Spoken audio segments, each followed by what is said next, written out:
Hello. Hello? Hello. What's up, bro? Hey, it's the What's Up Bro podcast. We talk movies, sports, TV shows, pop culture, and it's funny, mother. With Nery Saenz. I'm like, what? How can this... They have Photoshop. Photoshop exists when this artist rendition was done. How the fuck is this not cooler looking than a sketch that looks like it was done by a hillbilly off the side of the road? What the fuck are we talking? Why is this a thing?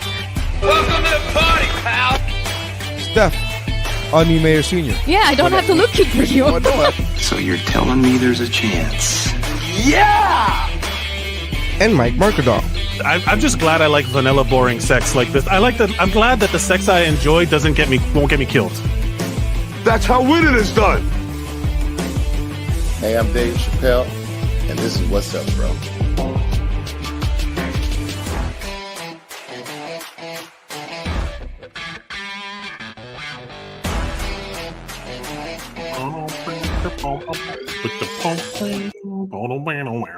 Hello, everybody. Welcome to the What's Up, Bro podcast. My name is Mike Mercadal. With me, as always, is Nery Saenz. Ooh, I wonder if that delay will be available. We are live on the internet, on Facebook and YouTube and Instagram, and we are streaming from the middle of the ocean, and also from Los Angeles, California. Whose internet is worse? One will not be able to tell. We'll see. Dude, I got to be honest with you. So as bad as the internet might be right now, this is the same ship that I was on 2 weeks ago for 2 weeks that we weren't able to record because it was so bad. Right. That you and I remember that you and I logged in and we couldn't even. We gave up. We were trying to do that whole sound check and it was just so bad. This is that same ship 3 weeks later. Wow. So you know what? The fact that we're even here. Hey, we're here. Just be thankful. Yeah. Thank you, everybody, for watching live on all of the social media platforms at WuBro Pod on all the platforms. Thank you to everybody watching in the future, if there is one. And thank you to everybody who has liked, shared, and subscribed to all of the content. Future Blue Sky account coming. Who knows? Yeah. Well, I actually have we do have a Blue Sky account. We do have WuBro Pod is on Blue Sky. Yeah, WuBro Pod is on Blue Sky. Now I'm going to sound like an old man. What is a Blue Sky? It's it's the Twitter for people who don't like Nazis. Yeah, I think that's the standard. Look, it is literally just Twitter, but instead of a bird, it's a butterfly. Interesting. Yeah, interesting. It's a butterfly. Okay. It's like a born again. It's like, hey, it's a rebirth, something that came from some ex. The cocoon then opens up. What a lovely sentiment. And I like the fact that it's blue, which just screams lefty. Yeah. It's all of the thing. At this point, it's kind of like if someone calls Twitter X, I'm like, suspicious, because nobody respects that platform that much to have respected Elon Musk's name change. I will dead name X Twitter the whole time. But it is. Thank you, everybody, for join us over there on Blue Sky. We'll see how that goes. Also, one thing I just want to say, and this we haven't asked for in a long time, maybe even years. But if you are listening to the audio version of this podcast, thank you. But if you could write us a review on whatever platform you are listening to us, it would be great. Just a review, 5 stars. It doesn't have to be this in-depth, whatever. Just say, hey, these guys are fun or bad or whatever. I don't even care if you say, hey, they suck, 5 stars. Just give us 5 stars, and whatever you say is fine. Right. Show a little confusion. Mess with the system. Yeah, just a review of 5 stars would be fine. Would be great, especially because Apple Podcast is the largest podcasting platform out there. I know that iHeartRadio, we're on there as well. We're on every audio platform, but if you can leave us a review, it'd be greatly appreciated, because we haven't asked for this in years. It's been years since I last asked for a review. I mean, who knows how long it's been, but that is true. Like, it's interesting to think that at some point we were asking for review. Remember when we were manufacturing, we were like, oh, you should download it on all these things, and then we realized, oh, nobody's but us is downloading the podcast if we do that. But the reviews thing, I'm gonna create some bots. There's no rules anymore. Well, there was reviews. Like I remember when I first started, when we first started, I would get all my friends, and all my friends wrote reviews, and it was great, right? Yeah. But that's where actually I'm going to sidetrack for a second, but I'm going to come right back. I promise. Okay. Mm-hmm. So for those of you who don't know, for the long-time listeners will know this about my personal life. I dated a girl for 5 years who it was very tumultuous and toxic and whatever, and violent. She hit me, blah blah blah, whatever. But she ended up. It turns out that she was a lesbian, right? This is a known thing. People have known about it. It was actually in my act the very first time I stepped on stage. One of my very first jokes is that I went through. I had just gone through a breakup. We had dated for 5 years. And it was from the ages of like 16 through 21, which is a big formative part of like your life. Yeah. And so when I got on stage for the first time, I said that we had it's when you date somebody that long, it's tough because you have a lot in common. Like we both like movies, we both like sports, and we both like pussy. Like that was my punchline to a huge uproar. Like it was like because everybody in the audience were my friends and they all knew that it was true. They all knew the story. They're like, It's true. It's true.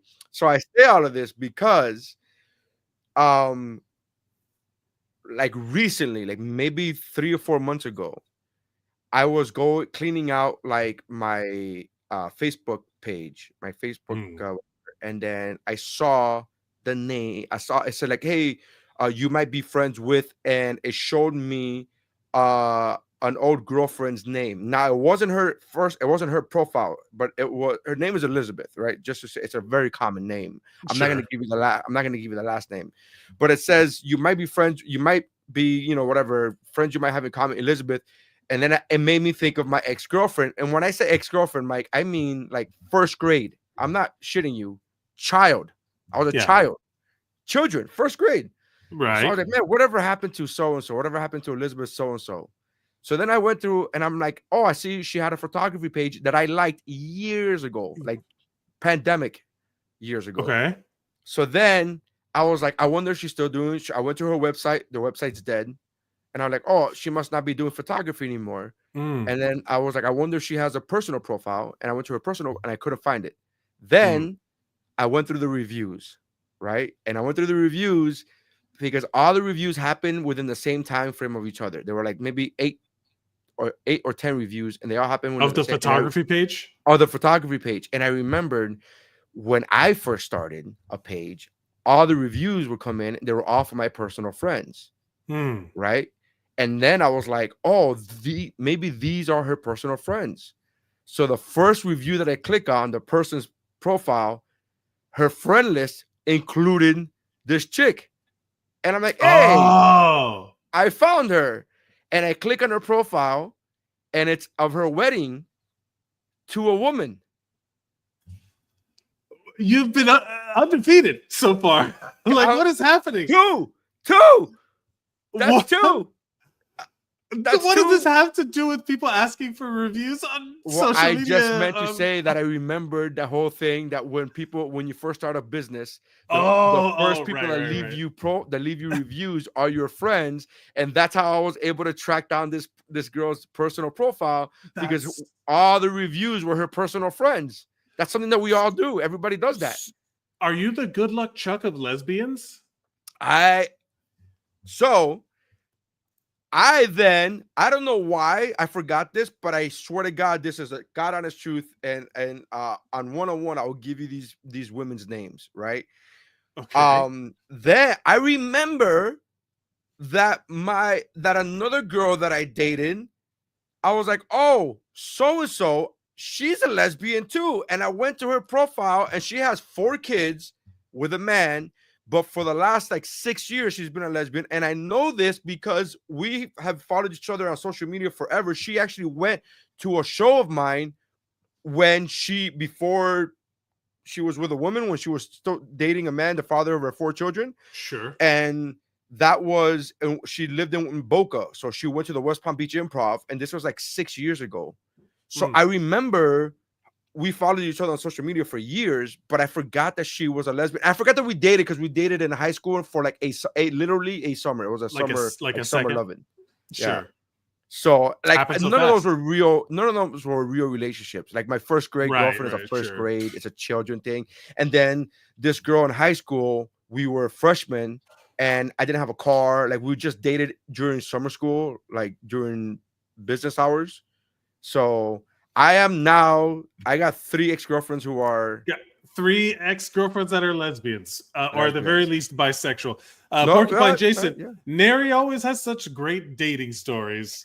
To be fair, first of all, Nery knows how to tell a story, but second of all, he's got the material to tell. It's so weird, but it's crazy how it's never hit me. Like for a long time, after my breakup when I was 21 years old, it's been 20 years since that breakup. Sure. Whenever I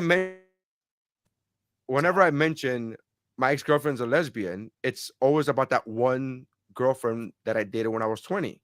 Yeah. Like for some reason like blocked it out, blocked away the thought that these other two, well, one of them I didn't know until recently. One of them I just found out. Right. The first grade girlfriend, I just found out that she was a lesbian now. But I just thought it was hilarious. I'm like, what are the fucking odds? This is crazy. Good luck, Chuck, of lesbianism. Yeah. Good luck. And now I look at my wife and I'm like, Are you curious about things, or should I? No. No matter how many times I've tried to bring up the subject, I just. At what point is she just going to be like, go? I'm trying to think of what the metaphor would be, but like where it's like she's not going to do something. Go find your other lesbians to do that for you, to take care of that for you, and it's like, yep, sure.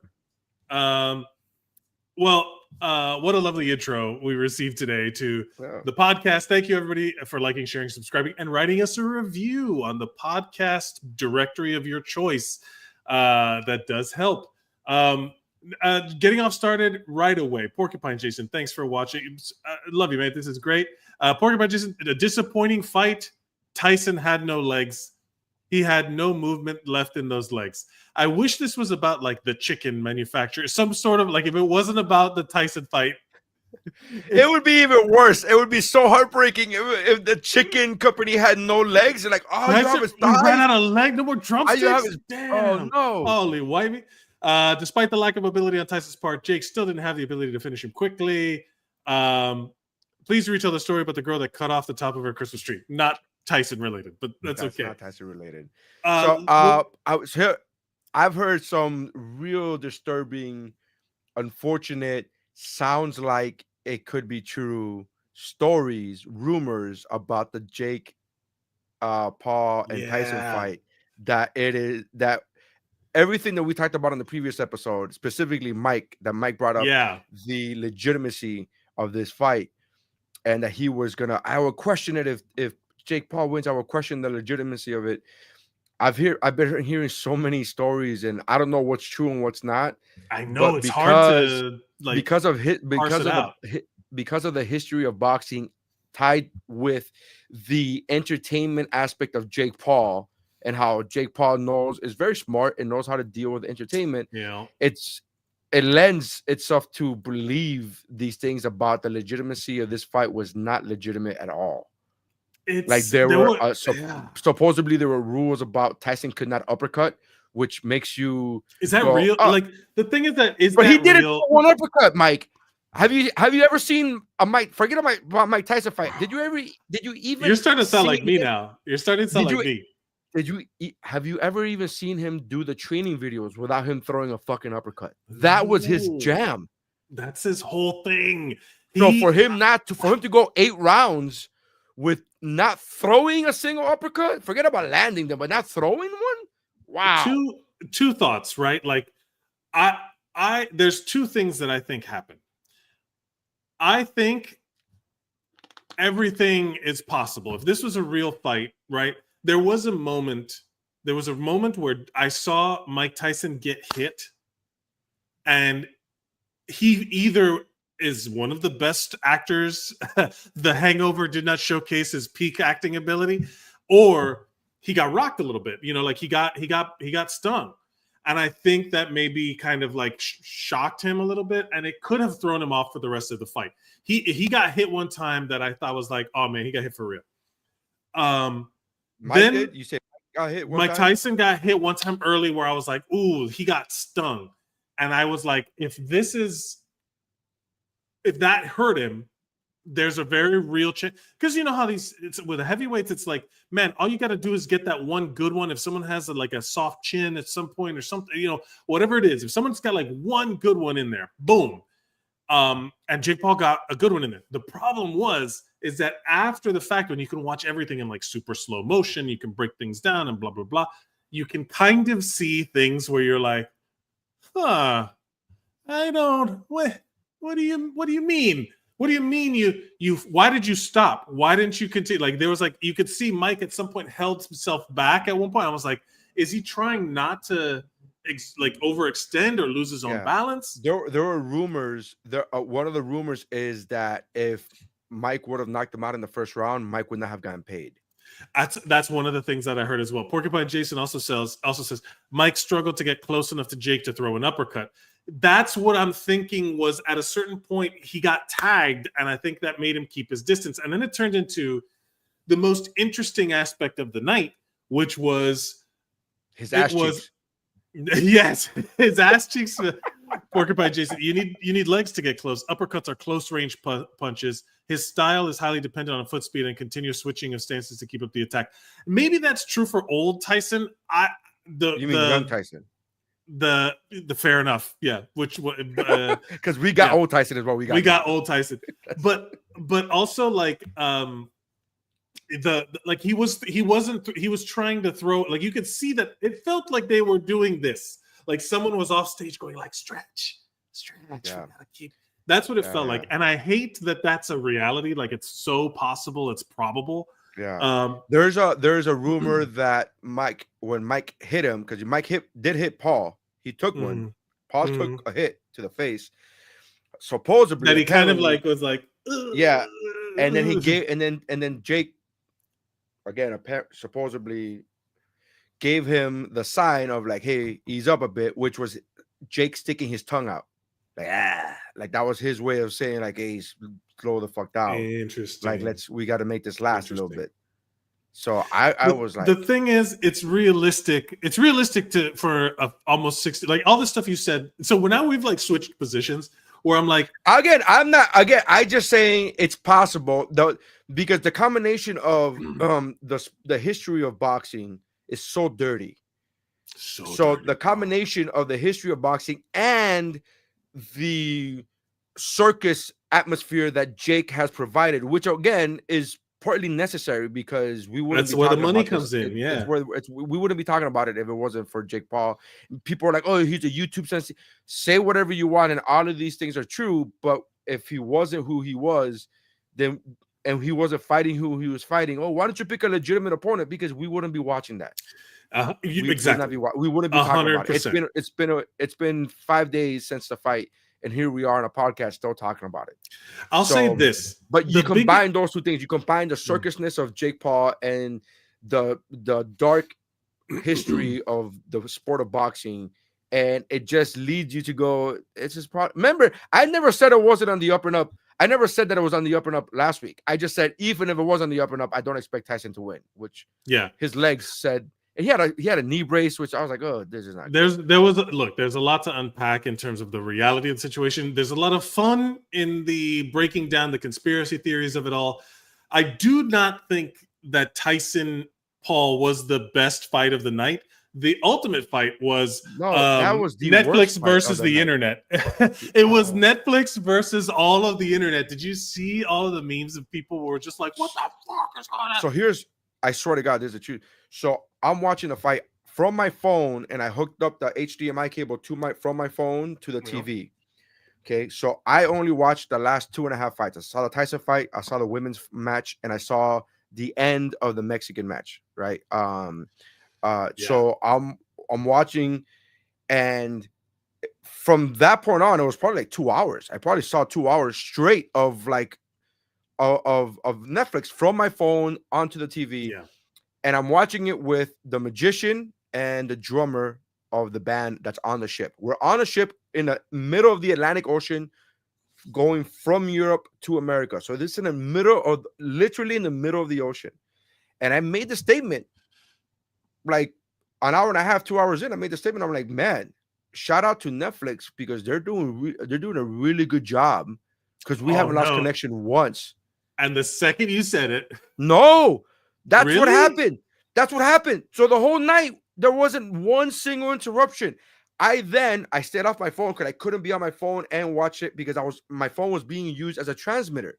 So I couldn't be on the internet and be on Netflix at the same time. So after the whole thing was done, I unplugged my phone and I went to all my social medias. And everybody, to my surprise, was like, this is a shit show. And look at all this buffering and look at and everybody was destroying Netflix. And I looked at the guys in the room with me and I was like, dude, this is what the internet's saying. They're like, really?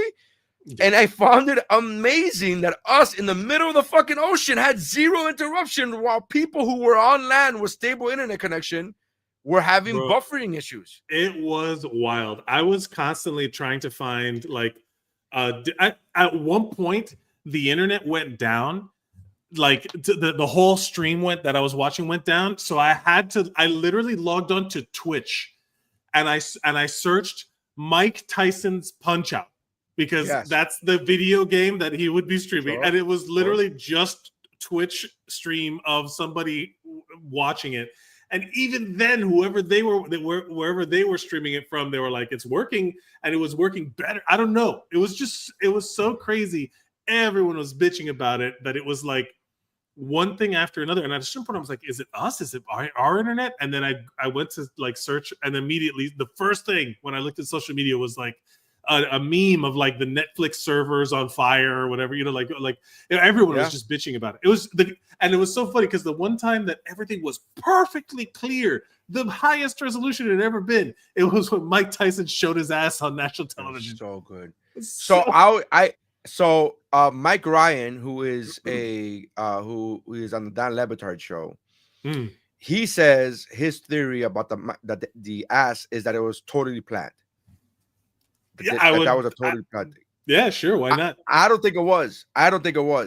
I think he just put on his cup and he walked around like that, and then he was being interviewed and he walked away, and the camera was like, "Oh, that's his ass." And then this is the reason why is because he showed his ass, and then he went like they zoomed up. They're like, "Oh no!" But I was like, So that's what I don't think. People think that like I'm not that much of a conspiracy theorist where people like the ass was planned. I'm like, why would he plan that? That would make it can't be all that choreographed and orchestrated. All I'm saying is the fight night as a whole, after each fight, the two ladies that fought, the Irish lady and the Puerto Rican lady, Serrano, I think was her. That other lady, the Irish lady kept headbutting, and I was so mad, but it was like such a good fight. And I was like, oh man, they're gonna call the fight because the two dudes fighting before, the two Mexican dudes rocking it, man. They were fighting. They were kicking ass. And then to have the headline match, the main event be what it was, felt super disappointing, especially because of all of the technical. Well, this is another bad night for Netflix. Like a bad night for the whole ordeal. I don't think it's a bad night for Netflix. I think they made their money. I don't think that was a bad night for Netflix. True. 60 million people tuned in live. 60 million, Mike. That's not a bad. And they each got one and they got one pixel each. That's not a bad night. But in listening to sports podcasts, I found out that this is a thing that to Jake Paul's credit, he always has women in his undercard. He always has good women fighters, and he always has really good fights in his undercard. And he does this to bring awareness to those boxers, to those fighters.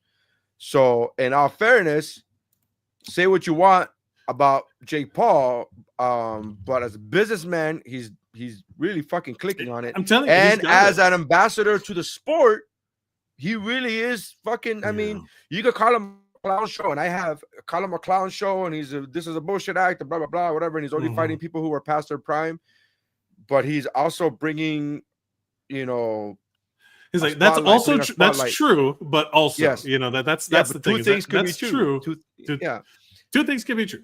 I thought it was pretty impressive, but the women's fight was amazing, and I love the fact that the Puerto Rican fighter, the one that lost, on Twitter later, or on Blue Sky later, she said she posted a screenshot of the fight stats, and she says, I landed over 100 more punches than her. She had a point deduction, and I still lost. That's hilarious. Like that's the most. If this is not the most boxing is rigged shit in the world, get the fuck out of here. If you land 100, if you land 100 more fucking punches than your opponent, you should already be winning. And if your opponent also has a point deduction,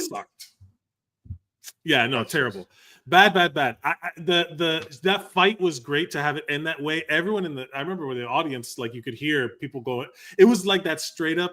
I always think about this. It's one of the funniest things on live TV ever to me was when during like some Grammys or Country Music Awards or whatever, they had Faith Hill off stage, and like they had the camera on her because she was nominated for an award, and then they announced all the nominees, and then they announced the winner, and it goes to Carrie Underwood, and then you could see the camera's still on her, on Faith Hill, and she goes, "What?" Like she screams out like, "What?" Like she cannot believe it. Every time something crazy happens where you hear the audience do that, I just think they're all just a bunch of Faith Hills. Like they're all just going like, "What?" You know, It's one of the. Now I gotta find it. It's so funny to me, but it's true. The audience, nobody believed it. No, everyone was just like, "Oh, like get the fuck out of here." And didn't the fighters, cornerman or coach or whoever come in and they're like, "Oh, she's a great fighter with a hard head or whatever," or so they're saying that she was like headbutting her. I don't know. But that's boxing, baby. Yeah, that's boxing, baby. It also goes to show you, this is one of those things when I watch boxing now about like how incomplete it is compared to like MMA, where there were so many times where I was like, kick him in the leg, you know, it's just like throw a kick, somebody do something other than because they were hugging from round one. We were all John Cleese. We were all like sweep the leg, the leg, dude. Yeah. Is there a problem? You have a problem with that, Mr. Paul? No sensei. No sensei. We did it. We about that. About the new Karate Kid movie that's gonna come out. It's gonna have both. Is it a Jackie multiverse? Chan? Yeah. It's gonna have both Jackie Chan and Ralph Macchio in it. I heard about it. So I don't know. I have not seen the last season or two of. I don't know what season Cobra Kai is on. Yeah, I'm like 2 seasons behind of Cobra Kai. Yeah, I saw season 4, and I think that's it. Is it Cobra Kai related? Is it in the Cobra Kai verse? Well, apparently, I've heard this from the beginning from the Cobra Kai creators. Everything that's in the Karate Kid universe is available for Cobra Kai. Like they've said this many times. So it would not make any sense if this new movie erased any of what Cobra Kai has done. It just wouldn't make any sense. Right. It doesn't have to be a pivotal point of the storyline. It just would make no sense for Ralph Macchio to all of a sudden in the Jackie Chan Karate Kid movie be like, "Oh yeah, I haven't seen Johnny in years." Like what? Right. What? Like, it would just make no sense. I'm not saying Johnny has to be in the movie. He should. I'm not saying Johnny has to be in the movie. But he definitely. It should not be ignored. It should not be. There should not be anything to try to erase the 5-6 years of Cobra Kai. Yeah, because it does feel like everybody's trying to multiverse things because there's been so many reboots, and now they have that like they're trying to unreboot their properties. You know what I mean? Like trying to just be like, and I feel like this is a way to do it. No, it's fine. It makes sense. It could exist. They could all exist. But it's but multiversing wasn't like it was a thing before Marvel. I don't know comic books had. No, but not comic books. I'm talking about even in movies. Like the horror movies, they were all connected. That was a connected universe. That is The kind of Frankenstein yeah, and Frankenstein Dracula, and like meet and the the Mummy or Wolfman. some shit like that. Like These are Abbott like black Costello, and meet white. the Wolfman. These were black and white movies that were all connected. Universal Pictures had all of these connected before Kevin Feige was born, I dare say. So Yeah. Porcupine Jason, Johnny better be in the movie. He's my favorite character. He's become and he's such and an he's amazing he's character. the one that could actually act. He's the only one of those three that could actually act. Yeah. It's so Jackie funny. Chang is not a good actor either, man. He's just Jackie not. Chan, has his moments, but he's not great.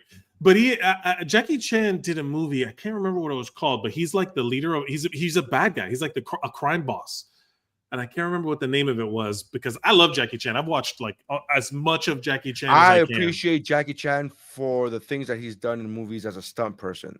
I think physically he is an amazing physical.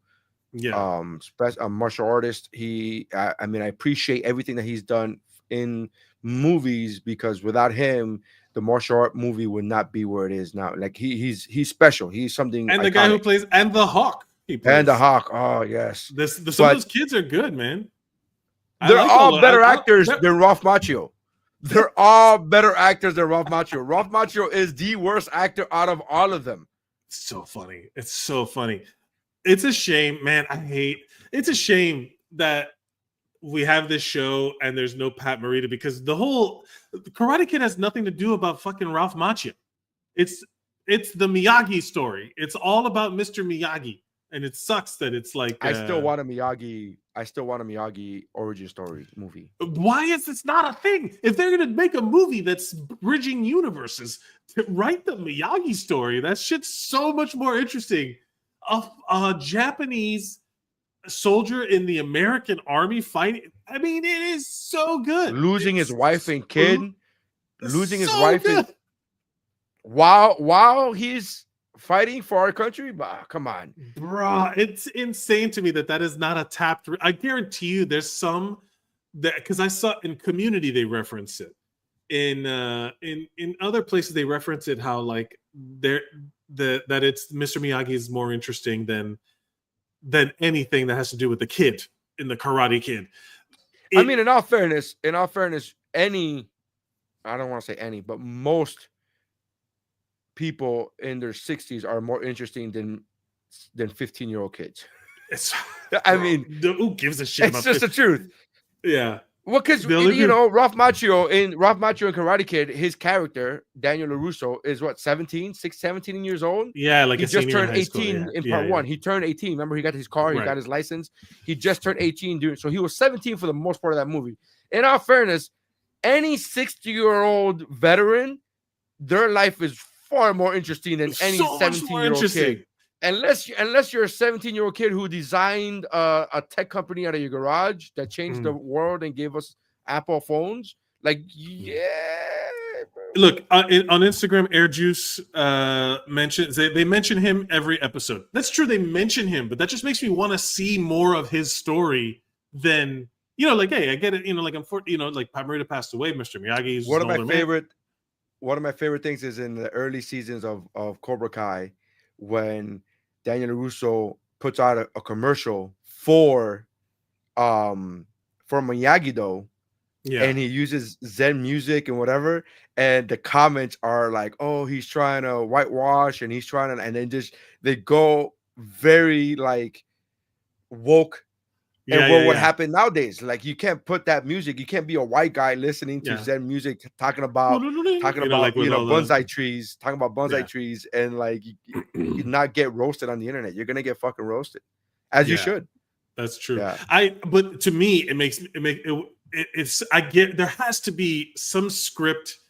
There's a podcast I listened to from Malcolm Gladwell called Revisionist History, and he did a string of episodes so interesting called Development Hell, and he talks to these filmmakers about projects that they were obsessed with that never got made, and one of them was like he talked to Cameron Crowe about an Elvis movie that or some Elvis related thing that he wanted to do. Patty Jenkins, and he talked to like a bunch of people who've made huge things, but there's like one thing that's just gotten stuck in development hell. And I guarantee you somewhere there's got to be a script for a Miyagi origin story. There's got to be. It's so good. You could make that movie. I mean, they could make that nowadays with the popularity of Cobra Kai, they should be able to make that movie. But they're doing this multiversal kind of bringing it together thing. I really hope that they would find a way to connect the two. The Jackie Chan Karate Kid movie was flat out amazing. Like, it was legitimately amazing. I never saw it, but people have told me that it sounded like a dumb idea, but if you watch it, it's good. And it is so good. Like, it is astoundingly good. You go, hey, this isn't like good for a Karate Kid movie. This is like, hey, this is a good movie. You just slap Karate Kid on it. Like, it's yeah. I get, man. It's rough. You can watch it. It's available in the family share. I don't have enough time. There's too much. I don't know what the name of there's just too much shit to watch. There's just too much. But if another movie's gonna come out, you just watch that movie. So that I'm watching Vikings now. I'm on season 2 of Vikings. This is a great show. Oh yeah, man. We started Interview with the Vampire on your recommendation. It's fucking good. It's so good, bro. That acting is superb. Like there's another show. There's quite a couple shows that I watch. But have you ever watched The Diplomat on Netflix? My Chiquita's obsessed with it. She tore through all of it. So that show and Interview with a Vampire, I would say, as far as in recent memory, as far as acting, it is like top notch all through and through. Like, it's unbelievable how great this acting is. It just stands out because you go, wow, this is amazing. Holy crap. This is like, why is nobody watching this? It's also why is nobody talking about it thing that happens with like binge watching and the fact that you can watch anything whenever you want and no one's on the same schedule anymore. And I think that's the thing that used to get everybody talking. Everyone would just be like vibing. Well, look, like what we're going to talk about, one of the things that a movie releasing has a release date. It comes out in the theater. It's the only way to watch it is to go see it. So if you all have to go see it at the same time, you're all talking about it at the same time, which is why Barbenheimer was a big deal. Now they're trying to do Barbenheimer Part 2, Electric Boogaloo, with Wicked and Gladiator 2. Yes. Now they come out on the same day, and they're like, "Oh, you should just double feature do the Barbenheimer, but it doesn't have as catchy a name, like Wickadator and Wickadator Gladicid.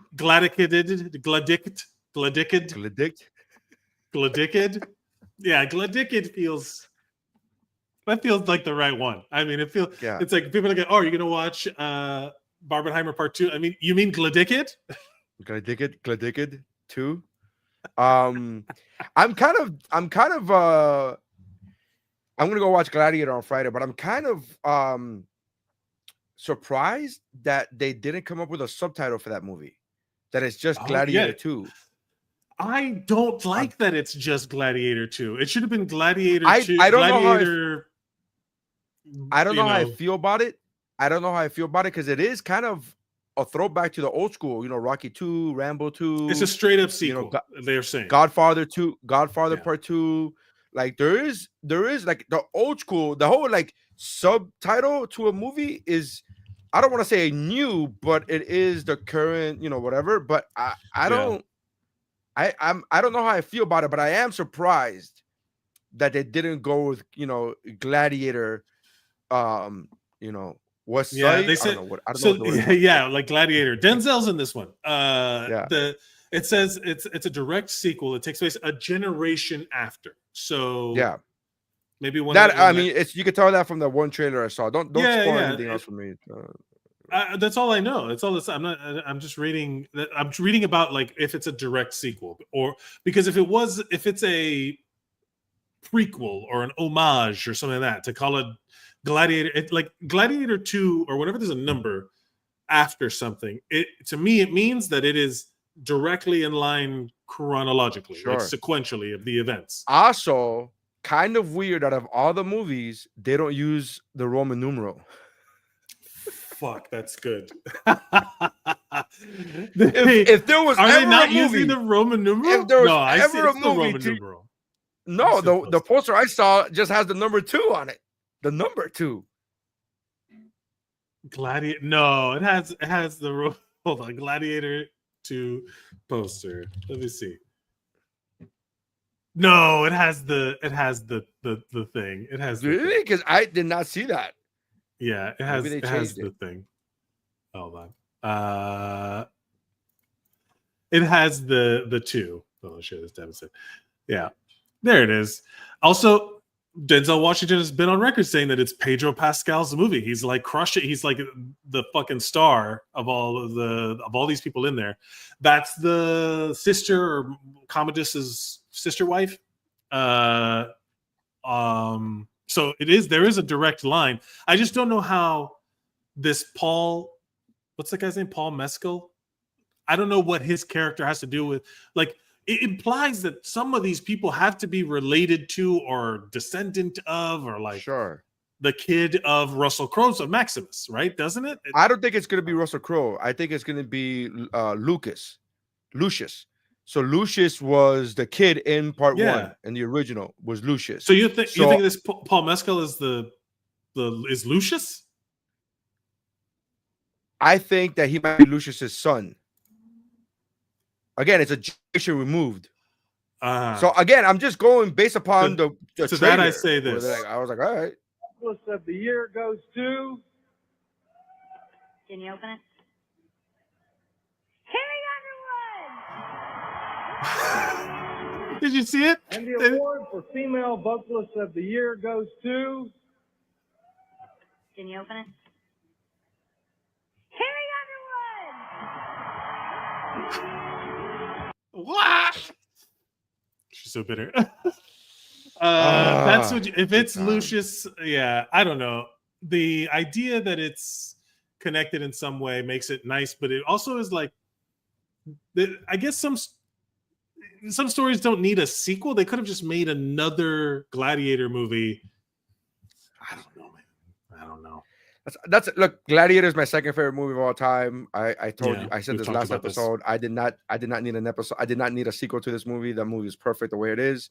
But you know, I'm not Sir Ridley Scott. I'm not a master filmmaker. So what the fuck do I know? You know, and he's not hurting for money, and he doesn't really strike me as a kind of director filmmaker. He strikes me as a filmmaker. He doesn't strike me as a like, oh, this is a cash cow waiting to happen. Like it's been 20 years since the original. I you know.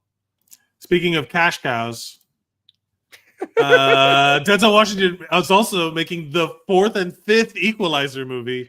Are these worth watching to me? Okay, have you seen all 3 so far? Have you seen all 3 so far? No. I started. Have you seen part 1? Did you see the original? Did you see the original? I can't watch it. I don't know. There's something about it that I was like, Equalizer, the original Equalizer is fucking amazing. Like it's so great. First one, it's so great. Oh wait, here's the one at the Home Depot. That's part 1. That's part. Okay, I did see that one. I did see that's the part Home Depot. 1. Yeah. So here's the thing. What's interesting about this is multiple. It's a multi. Before Equalizer, Denzel had never, let me repeat that, never in his career done a sequel to any movie. He had never done a sequel in his entire catalog. He did not have one sequel under his belt. And then he does the Equalizer, and now he's doing 5? Yeah. Like that check crazy. Nice, dog. That check must be good. So every sequel, to me, in my opinion, gets less than the previous one. Okay. Part 1 was amazing. Part 1 is great. Yeah, part 1 I was would good. die in that hill. I don't think I've ever even encountered anybody who's even argued that. Part 1 was great. Part 1's good. Part 2 was okay. It was good. It was fine. Part 3 was not good. Not good. Part 3, I felt, as I'm watching that movie, I felt, oh, Denzel just wanted a free trip to Italy. Like that's what he wanted. He wanted. Well, here's my thing. If we're multiversing Cobra Kai and a new Karate Kid movie, at what point are we bridging Denzel's Equalizer with Queen Latifah's? Well, they're related in the TV show. They're related in the TV show. They're like niece or something. That's his niece or some shit like that. Well, let's get cracking on a way to combine the two. Let's maybe she's in 4 and 5. Maybe it's maybe it's a team up where they're both kicking ass. What? Yeah. And I while mean, they sing- I'm really surprised at there being a 4 or 5 because part 3 didn't make that much money, if any, and it wasn't good. It wasn't really well received, and if I'm not mistaken, I believe his character dies in that movie. I don't remember. I don't even remember. Well, he says, despite most fans assuming The Equalizer 3 would be the final film in the series, Denzel Washington confirmed that he will star in at least 2 more movies, saying, people love those doggone equalizers, which is like the perfect Denzel quote. And then people are like, yeah, didn't he retire soon? Now, this is interesting. We need a non-canon Avengers type movie with all these action movie stars like Equalizer, Reacher, John Wick, and James Bond. Yeah, it's called The Expendables. It is The Expendables, but now let's do like a now Expendables. I would love to watch a Equalizer with John Wick in it. Like that would be the tits. Man, I always talk about this, and I'll keep saying it until somebody steals it from me or I make it myself, that the John Wick movies take place in the same universe as Leon the Professional with Natalie Portman and Jean Reno being assassins. I have never seen that movie. Worth watching. It's great. It's weird when you think about it too much, but it is a great action movie. Gary Oldman's amazing. Jean Reno is fantastic. And the thing is, in my mind, those worlds are connected, right? Like there's nothing about them that could be. In The Equalizer, there's a ton of these like Taken, old man kicking ass movie. There's a lot of these. Nobody, Equalizer. Oh, part 2 is coming out. That's right. Nobody part 2 is coming out. There's a lot of these older dudes kicking ass type movies that they were going to do. Oh, didn't they try to do that with Red, with Bruce Willis? Didn't he do a movie like that with John Malkovich and somebody? Helen Mirren is in it. Do you know what I'm talking about? Red. Yeah. Red. Yeah, but Bruce Willis is out. Bruce Willis is out. He can't do it. And all respect to Bruce Willis, the icon. He's sick now, and we let him be peace. Like retire in peace and as healthy as he can be. That the truth is that they got enough of these. Did you see those Red movies? Did you see those Red movies? I think I saw the first one. Dude, those movies were legitimately fucking awesome. The action packed. Yeah. Like, the first one so good. Like, oh my god. Yeah. Like real classic Hollywood action movie shit. So good. Yeah. So no, but like actually good. They actually had stories. Like the classic Hollywood action movie was like, who cares about story? Let's just put some explosions in it. But these movies actually had story to it. They were actually spy thriller action movies.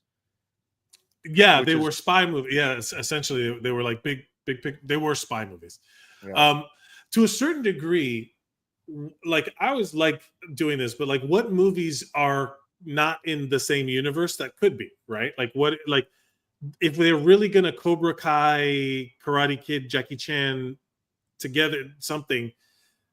And bring the Amazing Spider-Man, Tobey Maguire Spider-Man, all those things together in some movie. There's got to be a way to do it. Like who cares? There's no rules at this point. You can just make them. Yeah, like I'm with it. I agree with all of it. I think they should. I don't know. Like here's the thing: as long as it's an interesting story, why not? Why not? I don't understand if it's an interesting story. I recently saw an interview with Tom Hanks, and he said they asked him about Forrest Gump 2, and he said that he had one meeting after Forrest Gump in the studio where they had one meeting with him and Robert Zemeckis, the director, and they were talking about all these things where he could be doing whatever, and then Tom Hanks and Robert Zemeckis kind of looked at each other and they were like, but why? But why? And then and then the studio executive said, do you hate money? Do you not like money? Like, are you allergic to money? Like, why can't whatever? And Tom Hanks is like the ultimate artist, and he's just him. He just said there's no artistic reason for this movie. There's no story to be told. Like, we just told the story the way it was meant to be told, and that was it. And then they've never talked about it again. The studio, nobody's ever brought it up again, because they kind of, I guess, got the vibe from both the star and the director. Hey, this not gonna fucking happen. At what point, like that's the thing. Like Bob Gale, who wrote Back to the Future, there's always talks about bringing Back to the Future back, or whatever, and he's like, over my dead body. And that's gonna be what happens. He's gonna die, and then someone will scoop up the rights, and that'll be it. You know, like to make another. Maybe if you pass it on, can you pass on rights to him? Can you pass on rights? You can pass that on, right? Yeah, you can. I guess so. Yeah, I mean, because yeah, the producer of Rocky owns the rights to Rocky, and he passed it on to his son instead of giving it to Stallone. And Stallone went on a fucking. That's why Stallone wasn't in the last Creed movie, not because he was just angry at the producer, Aaron Winkler. Yeah, that he was like, he went on social media and was talking mad shit about him too. Like he was like, "Oh, these fuckers are not respectful of these vampires and these they suck your blood." That's what it was. Oh, yeah. Jesus. Where it's like, oh, okay, brother. Yeah. It's funny because he wasn't that upset about, he wasn't that upset. He wasn't too upset to endorse a fucking Nazi. But hey, whatever, do what you do, Stallone. Bro, he went on stage. He went on stage and was like, "This is the next George Washington." I was like, "Oh God, you're so stupid! Wow, you're so stupid." That's what happens when you get hit in the head. That's what concussions are real. Hit in the head too many times, man. Look, I have my thoughts about this guy, but separate from those thoughts, as a PR person, why is anybody letting any of these people on make declarative statements? Just shut up. Shut the fuck up. I mean, here's the problem. He was at Mar-a-Lago doing a speech for that group, for those people. So already once you find yourself there, you're already gonna be put in a position to make statements, to make a speech. Like you're already there. Like Jake Paul paid him a bunch of money to. Can you imagine if Stallone was up there and he was like, "Hey, there's good people on both sides"? Can you imagine how mad the fucking right would have been? Yeah, they would have been like, "He got what? He doesn't like money? What you like? You don't like money? Were you allergic to money?" Yeah. Speaking of, by the way, speaking of Tom Hanks, I saw recently. It took me a long time to watch it because the movie didn't seem interesting to me. But it was a movie called A Man Called Otto. Oh yeah, and I've never seen that. I never saw it. I had never seen it. I saw it like 2 weeks ago, and I started watching the movie because it was on Netflix, and I thought to myself, I'll just start watching this movie. It's 2:00 in the morning, and I'll just start going to sleep. Right. And I stayed up for the next 2.5 hours and watched the entire movie. I have yet to watch a Tom Hanks movie where I go, I can't watch this. Whether or not it was he's the best. Whether or not he was critically acclaimed, whether or not the movie made money, whether or not whatever. This guy does not fucking miss. He doesn't miss, dude. He doesn't. I wonder who I would love to know the real Hollywood process of somebody at the level of Tom Hanks. Like, does he just pick the dude was in a Carly Rae Jepsen music video at some point? Like he's just fucking around. I saw that recently for the first time. It was fucking great. He's great. And at a certain point, you're like, how do you know what to choose? How do you just what has he made that, not that people didn't like, here's the thing, though, but that was just straight up bad. So here's the thing, though. There are actors like Bryan Cranston asked Kevin Hart this. Bryan Cranston says, "I don't know how to pick movies that make money." He says that. He flat out says that in an interview with him. They were doing a one-on-one interview, and he says, because Kevin Hart was obviously saying they were in a movie together, and he was saying man, you're such a good actor, and he was talking about praising Bryan Cranston's acting ability, which again, he's fucking amazing. Yeah. But Bryan Cranston goes, "Man, I got to give you credit because the pictures I choose are not successful." That's so fucking funny. But it's so true. It's so there are two Hollywoods. There are two Hollywoods. Just do you want to be praised for your acting ability and be in good movies that are films, or do you want to be in a blockbuster that makes $1 million and nobody considers them films? Scorsese does not consider Marvel movies films, but they make billions of dollars. Who do you think walks that line the best? Who can you point that makes real good shit, but also it's the whole one for them, one for me kind of thing. Because I'm sure there are actors who are quintessent like superstar Like now you're talking about all-time careers, or you're talking about still does that? No, just in general, like who, or even if it was an era of like where you could point to like being like one and the other, like Ben Affleck won an Oscar for directing Argo or whatever, and then made like the paycheck for a paycheck. You know, like he just Ben Affleck did an amazing, like critically acclaimed, well received Oscar winning movie, and then was doing bullshit later on. You know, like who I mean Pacino. Pacino. He's not really cranking out the masterpieces these days, though. That's why I said all time. Or are you talking about that? I specifically asked that question for that reason. Yeah, no, but like which is now? But are you talking about which one's the blockbuster and which one's the acting ability? Well, again, so the acting chops is all his earlier work, right? Like everything that he did, everything Serpico he did in his and early, right? Way. And then the Adam Sandler movie. Jeez. Well, that's the thing. Later in the career, you're just cranking them out. That's why, like, did you hear what he said about Jack and Jill movie? He made Jack and Jill because he was flat broke. Oh, really? Yeah. He just talked about this recently. He made Jack and Jill because he was flat broke, and like he had gone, like one of his financial advisors stole money from him, and blah blah blah. Like it was a whole thing. Wow. And so he had to like crack out of him. So he made fucking Jack and Jill. Did you hear the Adam Sandler? Here's the thing about Adam Sandler. I think that movie is actually not bad. You should really watch Jack and Jill. It's not bad. I find or bad in the best way. I don't know, man. I'm very conflicted about this movie. It's not good, but it's not bad either. It's so weird. So there's a conspiracy theory that, and it's not, look, Adam Sandler, the whole thing about him, out making a movie because he wants to go on vacation to fucking Hawaii or Africa or whatever. Like, hey man, great.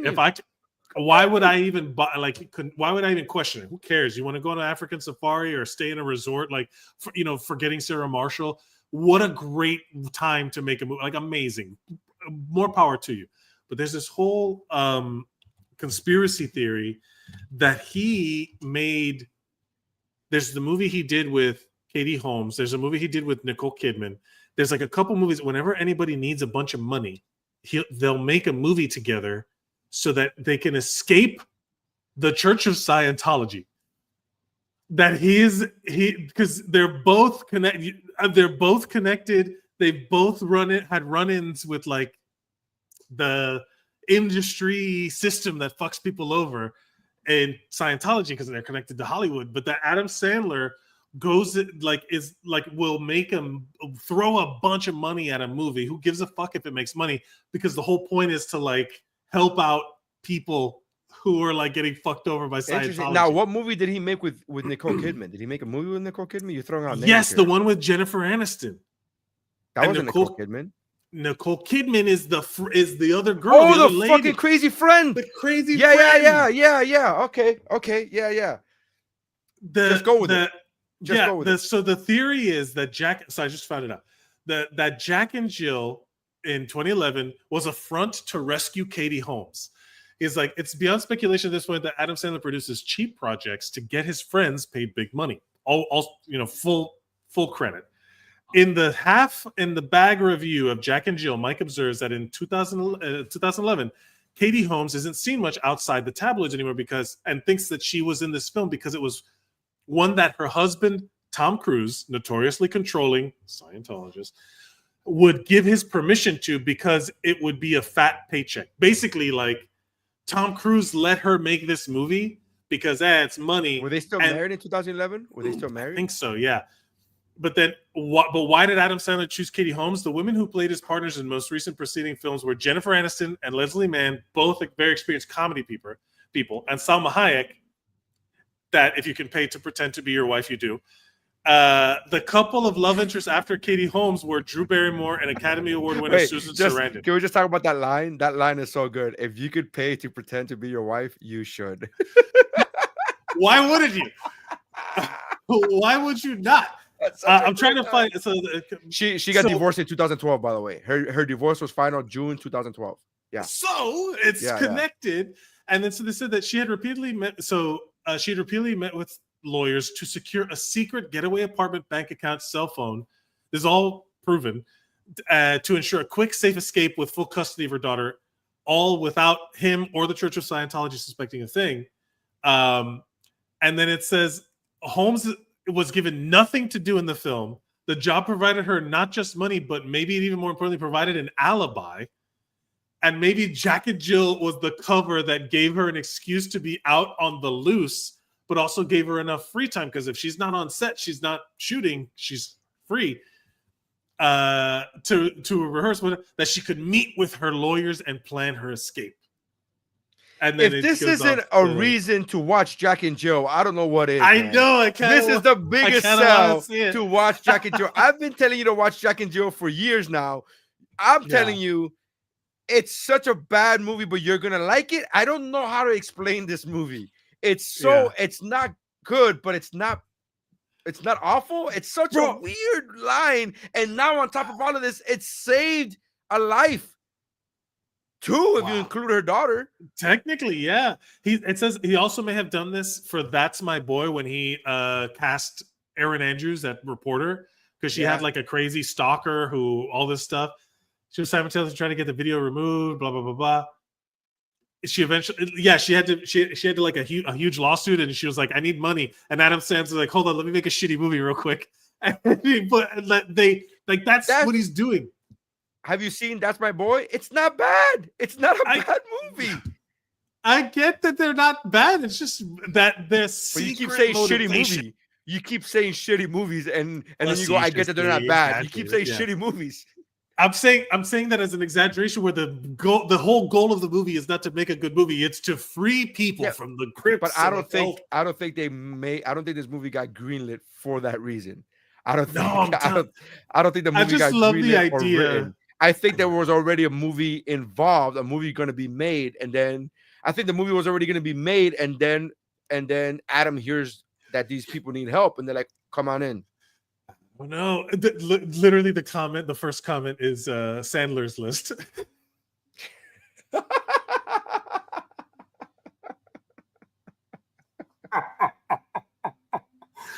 Bro, I love this idea. I'm down for it.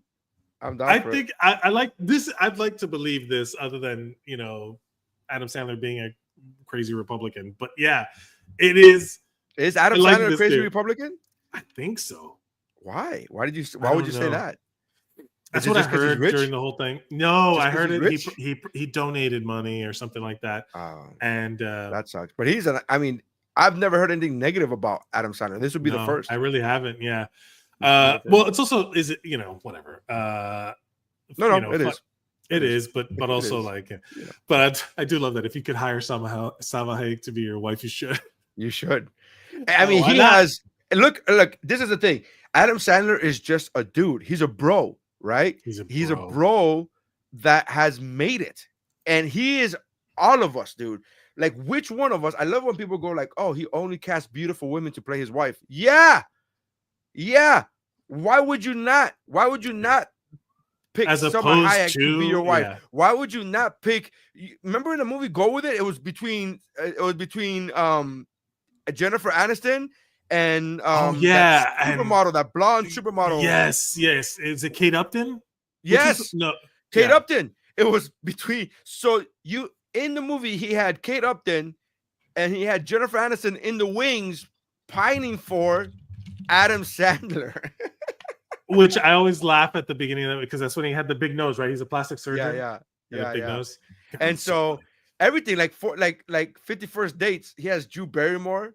Right? Like he has all these beautiful, like all his wives, all his TV wives, he doesn't get like a quote unquote normal TV wife. They're all beautiful, stunning women, as they should be. If you're filming a movie and you get to pick your co-star and why would you pick? And then the other movies that he did, the other Kevin movies James, where Kevin James is the same thing, but with Leah Remini and but Leah Remini's hot, but it's like, I mean, not Kate Upton. Come on, let's all respect. No. I get it. There's other levels to this, man. There's other levels.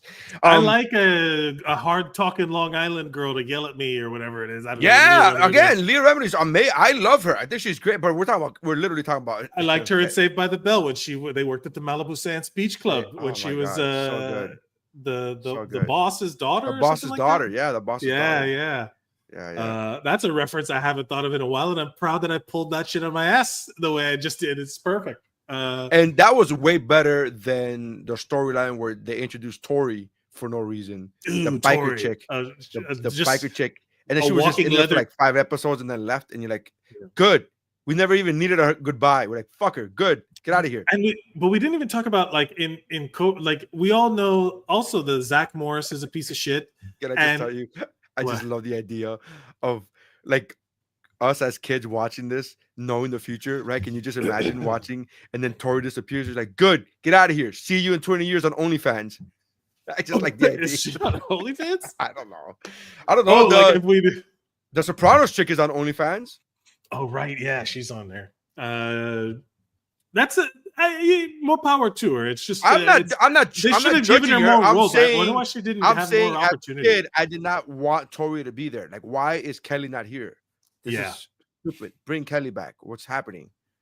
I'm a big apologist of the Saved by the Bell, the college years. I was a fan of the college years show. I like that one. Sure. But it was just one of those things where, look, in hindsight, like talking about the Karate Kid, talking about Saved by the Bell, the main characters, the reason why we can tell different stories now is because Karate Kid, you look back, Daniel LaRusso was the fucking villain. He just comes into town and fucks shit up. And Zach Morris is like a rich, entitled piece of shit, apparently, just like a monster of a person. But because it was the 80s, it was like, hey, look at me being an asshole. It was the 90s, but I think it was with Zach Morris specifically. I think most of those people were not good people. No, yeah. I think most of those people were not good people. But I think I'm actually okay with Zach Morris being a piece of shit, and here's why. Because as a kid show, and we have to remember that Saved by the Bell was a kid show. It was a show targeted towards tweens. I want to say that I'm okay with him being a bad person because he's the one that got to learn the lesson at the end of every episode. So that is a vehicle to teach the audience, which is meant to be children, the moral of the story. So as bad as he is, at the end of the episode, he learned his lesson. He learned his lesson. Or he learned a lesson. He learned a lesson. Then the next week he'll be an asshole in a different way and learn a different lesson. It's Mike Valdez. Want to hear another crazy fact? Leah Remini's what's up, Mike Valdez? Want to hear another crazy fact? Leah Remini's dad in Saved by the Bell, the 5 episodes where they work at Malibu Sands. That guy is the voice of Pumbaa in The Lion King. That guy's the voice of a lot of things, actually. He's been in a million. Really? I did not know that he was Pumbaa. Yeah. Isn't it weird how they get fat guys to voice fat characters? You can hear it. That's what I'm saying. Believe you can hear it. It's crazy that they like, you know what I mean? You can't, if you were to hire, like, not every skinny, like, and it doesn't work the other way around. Like, you could hire skinny actors to play, or you could hire fat actors to play skinny roles, but like, it's like all fat roles are played by fat characters, fat actors. It's so weird. Have you ever heard the Patton Oswalt bit where he was gaining weight and he got B word fat, where you could hear the B, where you could hear how fat he was in the B's, where he's like, I bought a bracelet. You could hear. I haven't heard that bit, but it's funny. That's funny. Yeah. That, yeah. Ernie, yeah, he's. Well, it's kind of like that David Cross. David Cross had that joke. Remember that? He's like, when he starts doing the lisp, he's like, so this is the thing, and how this is the voice. And he's like, and not every gay guy has a lisp, but only gay guys have a lisp. And he does this whole thing. You're like, oh wow. And when you think about fat guys and fat voices, it's kind of like you can hear the jiggle of the bottom throat. Because Pumbaa, I'm just thinking about Pumbaa. I'm just looking at him. Did they design Pumbaa after him too? Because he fucking looks. He's a like warthog. It is what it is. He is a warthog. Oh, we got a comment from somebody shitting on a lonely ass live. Well, share it, motherfucker. What are you doing? Who gives a shit? Somebody, I don't want to say the name, but yeah, good for him. Share it. If you're in here, what are you talking about? Be lonely with us. We're talking about bullshit. We are talking about wait! Shout out to Morgan. On Instagram, he commented, "Hey Nery, I love your comedy." He says your crowd work is some of the best around. Go Niners! Hey, shout out to you, Morgan. Thank you, Morgan. See, and then Morgan also commented Jackie Chan does not get enough credit for his acting ability. And I would say to this, Morgan, I would say to reply to this, because I'm the one that shitted on Jackie Chan's acting. I think it's a language barrier. It's very difficult to gauge somebody's acting ability when they're acting in a language that they don't have a grasp of entirely. So I will say that I'm sure in his native language, I'm sure he is a better actor in his native language than he is now. So He absolutely, it is 100% a thing about it. I'm trying to find, there's a movie that he it's not called, it's hard to, where he plays a mob boss. Like it's like like he plays a villain. And it is not. Is it Iron Mask? No. It's not like a traditional Jackie Chan kung fu fighting, whatever. It was more drama. It was more. He also plays like an assassin in a movie with Pierce Brosnan. And he's like acting his ass off in that one too. I'm trying to, in one called The Foreigner. He calls it. And there's a movie called The Foreigner that came out in 2017 where he plays like a kind of a bad guy character, but it's more drama. That movie, you better watch it now, because in January 2025 is going to get deported. Can get deported, no questions asked. Going to get denaturalized and deported. Look, that's a bummer. Anyway, look, there's Jackie Chan has some acting chops if you can get him in the right role, and also where he doesn't have, like, in Chinese he's great. He doesn't have to think. Like, have you seen how they have him read I think it's a language and, barrier thing. It's totally. And I would say this, and I know this is gonna sound crazy. I think Van Damme is a better actor than Jackie Chan. Oof. We're just talking about acting. We're not talking about martial arts. We're not talking about. I just think he's a better actor. Are you talking about just JCVD? I'm talking about nothing that Jackie Chan has ever done has ever come close to JCVD. God, that's tough, because JCVD which just is very proves good. to me about Van Damme, proves to me, given the right material, that guy has an Oscar in him. You mean Van Damme playing fucking Van Damme? Like, he's not acting, he's playing himself. Okay, there are multiple. I could give you a laundry list of people who won Oscars for playing themselves. So are we saying that that's not acting, or are we saying that it's not acting enough? What are we saying here? Or are we saying that it's a Oscars good role for because playing it's a good role? themselves? Yes. Like, they are the character's name. So the character. So all right, and there's a movie. It's like 1952, and I forget the name of the movie. So excuse me. But when I give you the discrepancies, when I give you the description, you're gonna be like, "What the fuck?" There's a guy who had never acted a day in his life, and he's in one of those old movies, and he comes back, and he is a veteran. He's a war veteran. He's an army veteran, or I believe it was army, where he lost both of his hands, and he had a hook for hands. In real life, his first and I believe his only role was in a movie where he starred in as a soldier who came back home and lost both of his hands and had a hook for hands. He won the fucking Oscar. I mean, the guy who played I'm the Captain Now had never acted before, and he won. You know, he was nominated. Right. So you can't just JCVD wasn't Van Damme. It was a version of him. Okay, but you're not giving. You're gonna take away credit for his acting ability because the story was about him. But can Van Damme? Have you ever seen the Muhammad Ali movie with Muhammad Ali?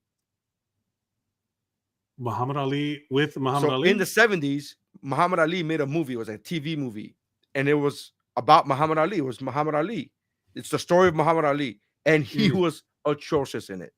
Just because it's your life doesn't mean that you're a good actor. It doesn't make you a good actor. But I'll tell you right now, not everybody is going to be able to. Let me see.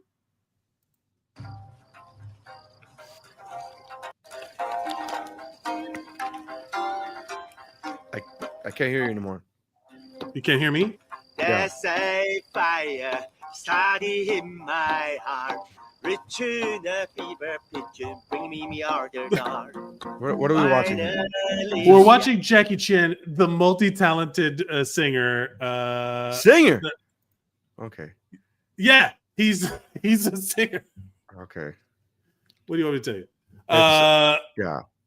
We got to talk. We got a couple more things that we got to talk about before we dip. But we got to. I wanted to show this. Oh fuck! I cleared it out.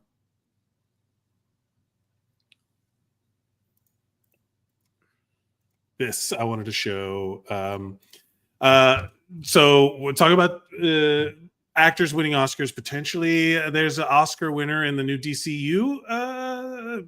The way that people are talking about, they also did like a screening of the new Superman movie for people that was received well. So who knows what's going to happen? But James Gunn says that multiple R-rated DC projects are being developed. What do you think should be R-rated, and what do you think should not be R-rated? Most of DC In should the be DC. R-rated. Most of DC should be R-rated. See, I think of DC as the softer, kind of lighter, not as dark. No. This is the other way around.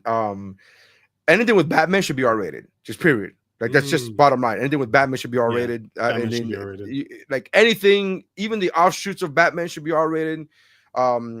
They have obviously they have the Suicide Squad that should stay R-rated. They have a Justice League Dark. I don't know if you know that. Right. Yeah. No, I do know about that should be R-rated. But that's not the marquee. What I'm talking about, you didn't ask the marquee. You said what part of the DC universe? You said what part of the DC universe? I'm giving you the DC universe. Well, I guess more along the lines of I understand that those are like should be. What do you think they are working on that are R-rated? That what do you think it should be that gets an R rating? That would be in Batman. You think the Batman Bold and the Brave? It should be R-rated. That's I mean. Superman is the only thing that should stay not R-rated. You can't R-rate Superman. So, but everything else, I mean, even Wonder Woman, I mean, that kind of teeters a line. Wonder Woman, you could kind of make dark. You could kind of like that deals with the gods. That deals with like, I mean, you could kind of go dark with that. I don't know if you have to, but you could. What else? Trying to think of the marquee names because God forbid I said something else. Lanterns. Lanterns is a TV show, but that could be MA too because Green Lantern shit can get pretty heavy too, and also like violent. Like that's the thing. I wonder what the R is for. Are they? Well, that's what I'm saying. The R rating. That's why I said. That's what it made me curious to see. Like, what are you talking about? DC being the. Who do you want to see? Fuck, man. That's all I care about. Oh, who do you want to see? Fuck? That. Who do you want? Whose tits do you want to see? Whose ass do you want to see? You know, do you want to see Kate Upton as an Amazon DCU? It's R-rated. Kate Upton as an Amazon. Yeah, that's what you want to see. Well, I will say this. I love we'll show this. Can you hear it? Truth is, almost all of Peacemaker is canon, with the exception of Justice League, which we will kind of deal with in the next season of Peacemaker. Nothing for sure is canon unless you see it in Creature Commandos Forward for the DCU. Now, in Creature Commandos, you'll hear them talk about things that happened in Suicide Squad or Peacemaker. Well, then those things automatically become canon. The truth is, yeah. So basically, they're gonna. I love really Peacemaker. Hated the Justice League. Bro, he hates it. He's like, I wouldn't spit on Zack Snyder to put him out if he was on fire. Yeah, he's like, fuck that guy. Justice League. I don't understand why. I think that the longer we are separated from, like, I've gone back and rewatched Zack Snyder's Justice League so many times, and I'm like, this is fucking great. On all like it's just great on, the only thing is that it's 4 hours long. But the only thing really is that that's one of my prime examples of a movie that should have been a TV series, but they tried to make it for money. Like it's too big of a property to, but then you release it on streaming. It was supposed to anyway. be a I don't 2-part know. movie, dude. It was That's supposed what to be a 2-part movie. I am not. Here's my thing. I don't like my new thing. Remember how we used to, after we saw Fan Four Stick, that we were like, "Hey, man, we're just gonna enjoy the ride. For the ride. Just go along. We're just along for the ride." My new thing is that, like, in my mind, Secret Invasion should have been a movie, and Eternal should have been a TV show. I want movies to be movies, and like we're self-contained little like a one-shot story told over at 2 hours is less than 2 hours. Make a movie. If you have more than an hour and 45 minutes of content, it should be a mini series or TV show. Like there's no division anymore because it all goes to streaming. I do not. I want my story. Like not even a 2-hour movie. You're saying 145? I'm saying if you have enough for 145, and if you go over 145, that you're. Or I'll say this: if you go over 2 hours, you have enough for a minute. It's for a couple different series. Like there's too much in there. If you have to cram it all in, forget it. Make a TV show. It's not going to make any money in the movie theater anyway, man. I want my movies to be movies and my TV shows to be TV shows. So I want that division. You sound like a school district person from the 1960s, where you were like, I watched Separation, and and I was like, oh, but okay, equal, all right. They're equally entertaining. I just want them to use separate bathrooms. I want my movies to use these bathrooms, and I want my TV shows to use the alleyway. Agatha All Along, perfect example of a TV show, episodic. Oh, I started watching Agatha All Along finally. I saw the first. My wife watched it and loves it, and she was like, "Watch it." So I watched the first 2 episodes with her. It's good, fantastic. So far. I haven't seen it. But I know it's got a shit on. What? I know it's got shit on. Who's got shit on? I know a lot of people shit on Agatha. Why? It was great. I don't hear any negative about it. I've stayed away from it. I've heard the rumblings whenever I hear, and I'm like, but I love the first 2 episodes so far. So. If they use the phrase woke or whatever, it's just not made for the lens of a cis white male audience that everybody thinks it's comic book. Well, that's kind of what happened with The Acolyte. That's exactly what happened with The Acolyte. The Acolyte, 100%. And again, I haven't even seen The Acolyte. I'm still catching up on Andor. There's a couple. Andor's fantastic. There's a couple little other problems with The Acolyte in terms of story structure and writing and all that stuff, which I will not say that it was bad, but it could have been made better. But everyone was complaining about was the woke. The second somebody uses woke now, I'm like, ugh. Like what does that even mean, man? Use better words. Use better words. Go use that bathroom. So there's a real conversation I had when Endgame came out, and I had this conversation with a friend of mine who's a really good friend and a really good guy. And we were talking about Endgame. We were in a green room, and he brought up the fact, he was like, what I don't like is the whole thing with like that scene with all the women. And I go, what about it? And I go, what scene? And I'm playing dumb because I'm trying to like fucking just get him in the like, what do you mean? The scene where they show all the women and and it's like, oh, bro, did you have to show all the women in one frame? And I go, did you get mad when they showed every guy superhero in one frame? And then he was like, oh, no. And I was like, well, yeah. So what's the issue here? This is my say. He's like, and then he's literally, this is the actual conversation. Like, he goes, well, I mean, they're just trying to like sell like toys. I'm like, yeah, but they're trying to sell toys to girls. And he goes, they're trying to sell toys to little girls. I go, yeah, they're trying to sell, the whole movie is them trying to sell toys. And you had 2.5 hours of them trying to sell toys to boys. And you had 5 seconds of them trying to sell toys to girls. And your issue is with the 5 seconds. Now, if your issue is, hey, man, I don't want all these freeze frames and all these things where it's like these superhero poses and whatever, but you don't seem to have a problem with them when they're the male characters. And they do a lot more of those than that one time they showed all the female characters. So what's the issue here? And he goes, oh, fuck, I never thought of it that way. I'm like, all of these are fucking just like these things that you're thinking about, like, oh, look at them showcasing women. Yeah. You know why you're noticing those and you don't notice the other 98% of the movie that's showcasing men? It's because it's the first time we're fucking showcasing women. It's because you're used to getting what you're used. It's odd because they've always done the thing for you, and now they're doing it for someone else. It feels weird. And by the way, you have daughters. Yeah. So maybe fucking appreciate the fact that they're doing this for your daughters. Maybe go buy them toys.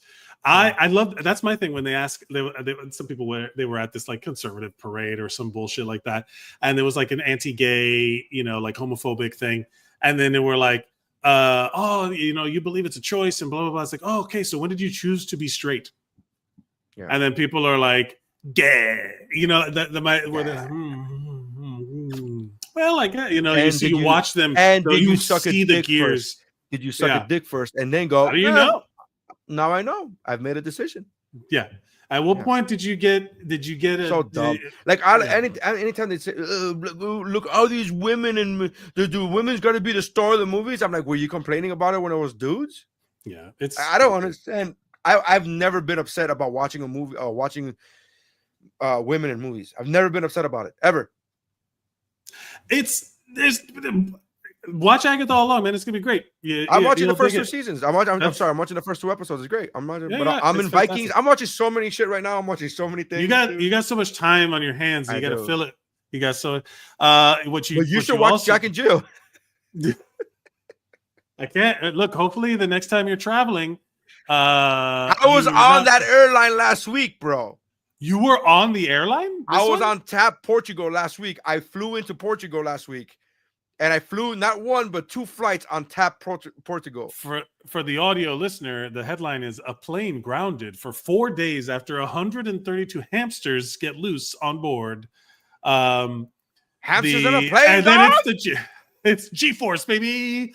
Bunch of hamsters, high-tech hamsters. I said that to my wife, and my wife, being a huge animal lover, I was really surprised by her response. She was like, "Why don't you just let 2 cats loose on a plane and let them take care of business?" I'm like, holy barnyard rules, baby. What they were built for. Let a fucking Jack Russell Terrier go in there and tear shit up. Why is there 132? Why is there 132 hamsters? I don't understand why that's a thing. I don't know either. It says they were underneath. By the way, they were being shipped underneath, and then the crate broke or whatever. But I'm just like, why are you shipping 132 hamsters? Apparently, 16 rogue hamsters had been unaccounted for because the plane did finally leave Ponta Delgado Airport and return to Humberto Delgado Airport. Everybody named Delgado, apparently, in Lisbon. That's where I went. That was the airport I was in. And the comments are like, good for them. Samuel L. Jackson's next movie, Richard Gere's Dream. God, it's amazing that shit still exists. Oh, my God. Oh, shit. Richard Gere's That Dream. Took you a minute. That's so good, man. It took you a minute. You froze. That's pretty fucking funny. It didn't take me a minute. It just the connection. The connection. Yes. So good. So we have here old school picks. Are we ready for old school picks? Old school picks. Let me find. Do you have? What do we have? Last week we had the Great White Hype, which pretty much kind of what it turned out to be. Munich, you did Munich, and the honorable mentions were Warrior and 13 Days. Do you have anything? Is Jack and Jill your old school pick? No, I've made that pick before. I've made Jack and Jill my old school pick before. It's too young of a movie, but it's still or when I made it, but it's still I've made that pick before. No, so my old school pick is I believe it's 2001, if I'm not mistaken. The Replacements. Oh, that's a good one. Keanu and Gene Hackman. Yeah, man, that's crazy. That did you hear? They wanted him to try out at a certain point. That it was the Baltimore Ravens. The Baltimore Ravens wanted him to try. Because they shot that. They filmed that in Baltimore. They filmed that in their stadium, in the Ravens stadium. Oh, and they're like, does this guy want a job or can he play? And meanwhile, he was looking really good, apparently. Yeah. That's the reason he didn't try out. Pick. He agreed to it at first. he agreed to it at first, and the reason he didn't end up making the tryouts is because he had a previous commitment with the scheduling, so he went to go make a movie. He's like, sorry, y'all. I could either become an NFL quarterback or go be a movie star. And he's or go make hardball. I'm looking. I may have said this one already because of spooky season. But I have not, because it came up in conversation. No, have I said it already? Just tell me the movie. I'm pretty decent. The thing is, I don't know if it counts as an old school pick, but it is something that has come up. The old school pick that's come up in conversation with my friends because someone hadn't seen it, and all of us just kind of gushed about the movie for like 15 minutes straight. Galaxy Quest. Yeah, you've made that pick before. I made that pick before. All right, so Lewis Johnson, my friend Lewis Johnson, hilarious comedian, is on our Instagram, and he says, "Let Richard Gere and Diddy let loose on that plane." Jesus, why is everybody about the gerbils and the assholes? Good Lord! Oh, good God, it's so good, so good, man. There's so much shit going on that, like, I guess we should encourage people to come watch our show to stay away from the other craziness that's going on, like. The Diddy shit that's coming out, the Matt Gaetz thing that everyone's trying to keep secret, and then they're like, man, if they don't release it, if they do release it, I'll tell everybody about the shit that they're doing, all these this like fucking evil and embarrassing things people are doing, and it's just like, hey, come over here so we can talk about gerbils. Come over here so we can talk about Gladiator 2, man, and Gladkid. Which, by the way, that title reminds me of a movie. It's a small movie that came out a few years ago. I don't know if you've ever saw this movie, but it was really good. It's called Gatloop. Gatloop. It doesn't count as an old school pick because it came out in 2022. But it's a really, really fun, good movie. It deals with, like, it's kind of like a Jumanji but different. It's weird. Like, it's like the only thing that has in common with Jumanji is that it's a board game that starts it out. Gatlop, Gatlopp. Yes, that's what it is. Ooh. So are we good with my Galaxy Quest, or are we going? No, you picked that already. You've already picked that. I picked Galaxy Quest. All right, fine. Yeah, we were talking about how much, man, we love that movie. My D&D game, we were talking about like a new campaign we want to do where it's going to be, we want to play a version of Galaxy Quest where we were all actors on a TV show called Adventure Quest. And we get sucked into the D&D version. So we'll be the actors who are now the real thing. So if I was a wizard in the show, now I have magic powers. If I was a fucking, that's fun. Warrior, yeah. Honorable mention, Gatlop also. Ooh. Captain Jason brought up one that was actually I had put on my list that is going to be for next week is Drop Zone. Oh, which one's Drop Zone? Drop Zone is actually so he's got two. Let me clarify. Drop Zone is a that's not the one I was thinking about. I know what you. The reason I thought of Passenger 57. I knew that was going to be the thing that you thought about. Yeah, but Drop Zone is in close. that vein. Drop Zone, Terminal Velocity, they're in that vein. Drop Zone is so good. That's the era. That like late 90s, early 2000s. What was it? When was the movies? But yeah, so where they pick like one, like Drop Zone is also what's his name? Wesley Snipes. Yeah. But parachutes, right? Like it's as a parachute situation. Well, he's a parachute instructor, and there's like crimes being committed, and he's a cop. He's not an instructor; he's a cop, and then he has to learn how to parachute and blah blah blah and all that stuff. There, right. Yeah. Well, those are the you have Gatlop, and what was the Drop Zone? No, you picked I picked replacements. What did you pick? Galaxy Quest.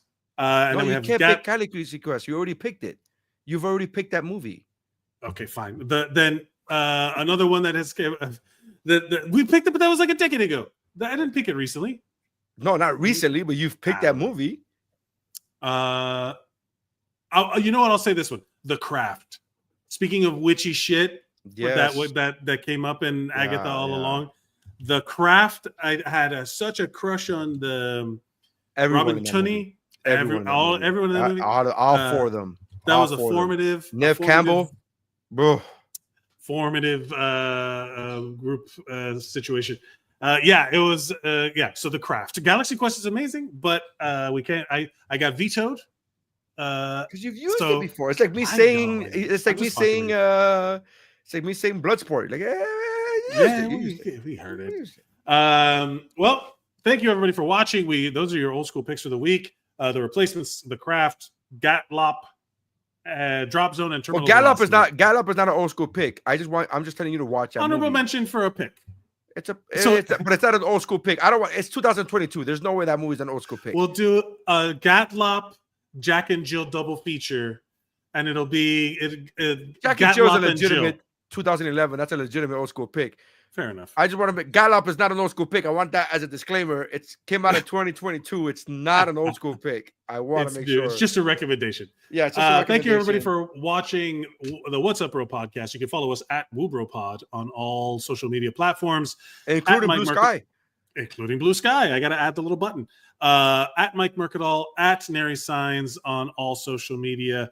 Remember to like, share, and subscribe, and write a review if you're listening to this on any audio medium. Please do that.